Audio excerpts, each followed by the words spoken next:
Buen día, amada Iglesia del Señor. En esta preciosa tarde llena de la revelación del Espíritu Santo de Dios, anhelo traer un mensaje fundamentado bíblicamente en Lucas capítulo 22 y los versículos 39 al 46. Habla la poderosa palabra del Señor de cuando Jesús ora en el monte Getsemaní. Y considero en el Espíritu Santo de Dios, hay una serie de enseñanzas del por qué y cómo debemos orar los hijos de Dios.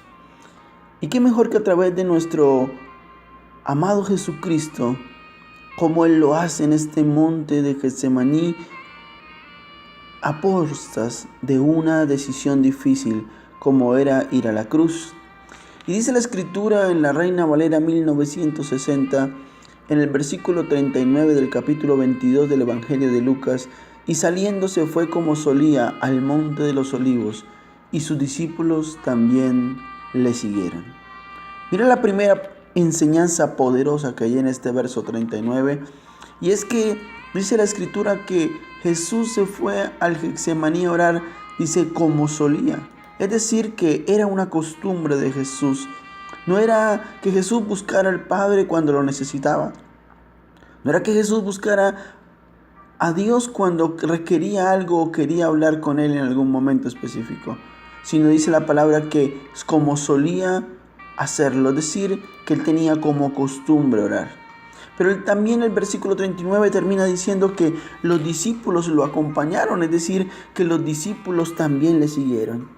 Y lo primero que el Espíritu Santo quiere enseñarnos en este día especial es que cuando se trate de orar debe ser en nosotros una costumbre, un modelo y una forma necesaria, tan necesaria como alimentarnos, como bañarnos y como hacer cada hábito diario. La oración debe ser permanente en nosotros. Pero también muestra algo importante para aquellos que somos padres, líderes o mentores, o quizás autoridad en alguna parte donde estemos como hijos de Dios. La Biblia dice que los discípulos siguieron a Jesús. Y es que si tú y yo hacemos de nuestra vida una vida plena, llena de la costumbre de la oración, nuestros hijos o las personas que estén bajo nuestra autoridad ciertamente también seguirán ese ejemplo. El verso 40 dice: cuando llegó a aquel lugar les dijo: orad para que no entréis en tentación. Y lo que el Espíritu Santo nos muestra aquí es que la oración, entre muchos de sus beneficios, genera en el ambiente espiritual una circunstancia que nos permite entender que podemos soportar las dificultades que tengamos, que sin importar cuál tentación venga, la podremos soportar y no podemos entrar en ella si estamos orando. Quizás a veces nos quejamos y decimos: ¿por qué caemos frecuentemente? ¿Por qué nosotros caemos en la tentación, entramos en ella? Y la palabra nos responde ciertamente que porque nuestro hábito de oración es el que permite fortalecernos para no entrar en la tentación, para que podamos soportar, reitero, las dificultades que se nos presentan a diario. También el verso 41 dice: y él se apartó de ellos a distancia como de un tiro de piedra, y puesto de rodillas oró. Mira qué hermoso este versículo 41, y nos enseña el Señor que Él se alejó de sus discípulos, es decir, que la oración debe ser en intimidad. La oración debe ser un tiempo a solas, donde nada ni nadie te distraiga, donde sea tu comunión con el Padre a solas tú con Él. Y dice la Biblia que no solo se alejó para mostrar que estaba solo y enseñarnos que la intimidad es para estar a solas con Dios. En nuestra oración debe haber intimidad, es decir, debemos estar a solas con el Señor.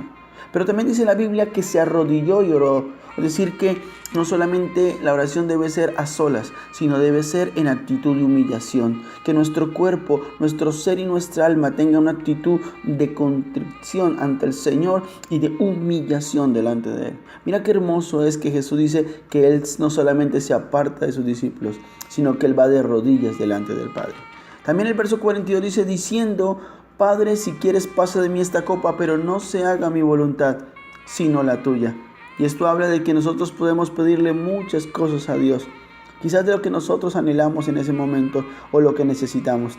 Pero la Biblia dice que Él, como hijo de Dios, le pidió algo, pero también estableció que se hiciera la voluntad sobre esa petición que Él tenía. Y la Biblia nos enseña que Jesús es un modelo para entender que la oración debe hacerse pidiéndole a Dios que cada cosa que pongamos en sus manos como una petición o una necesidad debe establecerse y ponerse para que se haga la voluntad de Dios. Es decir, que se cumpla eso siempre y cuando lo que nosotros anhelamos y pedimos al Señor esté en la voluntad del Padre. Dice también la Escritura en el versículo 43, dice, y apareció un ángel del cielo para fortalecerle. Y esto muestra que la oración trae respuesta. Que cuando le pedimos a Dios algo, Él hace su voluntad. Pero en este caso la voluntad era la cruz, aunque Jesús en su humanidad no quería. Pero la Biblia dice que como la voluntad de Dios era que Él fuera a pagar el precio, entonces Él envió un ángel para fortalecerle. Eso quiere decir claramente de que siempre la oración es ciertamente una relación donde yo hablo con Dios y Dios me responde a mí. No puede ser un monólogo, no puedo hablar yo solo. Debo yo hablar al Señor y esperar atentamente la respuesta que Él quiere darme a mí. También dice la Escritura en el verso 44, y estando en agonía oraba más intensamente, y era su sudor como grandes gotas de sangre que caían hasta la tierra. Y esto muestra que nuestra oración debe ser intensa, que entre más agonía y dificultad tengamos, más debemos orar. No hacerlo como de costumbre que oramos y si no encontramos respuesta decaemos. No, es entre más agonía, más intensa debe ser nuestra oración. El verso 45 dice, cuando se levantó de la oración y vino a sus discípulos, los halló durmiendo a causa de la tristeza y les dijo, ¿por qué dormís? Levantaos y orad para que no entréis en tentación, dice el verso 46. Y esto nos enseña de que si nosotros oramos, podemos tener una autoridad para decirle a los demás que lo hagan. Porque ciertamente no puede haber autoridad sin ejemplo y sin testimonio. Es decir, que si somos ejemplo de oración y testimonio de oración, podemos decirle a nuestros hijos, a nuestra familia, a la gente que nos rodea y quizás a la que está bajo nuestra autoridad, que lo hagan igualmente, porque nuestro testimonio y nuestro ejemplo hacen que podamos tener autoridad moral y espiritual para decirle a ellos y exhortarlos a que se levanten y que oren, como ciertamente nuestra costumbre también es. Y quiero terminar diciendo algo en el Espíritu. Siento que necesitamos arrebatar cosas grandes del cielo. Estás pidiéndole a Dios cosas grandes y portentosas y Dios está dispuesto a dártelas, pero debes entender de que debes orar y hacerte tu oración una costumbre.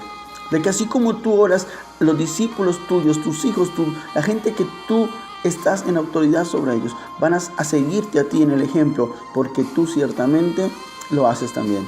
Clama cada día con más intensidad, ora al Señor, ven en tus rodillas en una actitud de humillación dentro del Padre y termina entendiendo que así entre más dura sea la prueba, más intenso debes orar, pero también que toda oración tiene una respuesta del cielo. Eso es lo que tipifica la aparición del ángel del cielo para fortalecer a Jesús.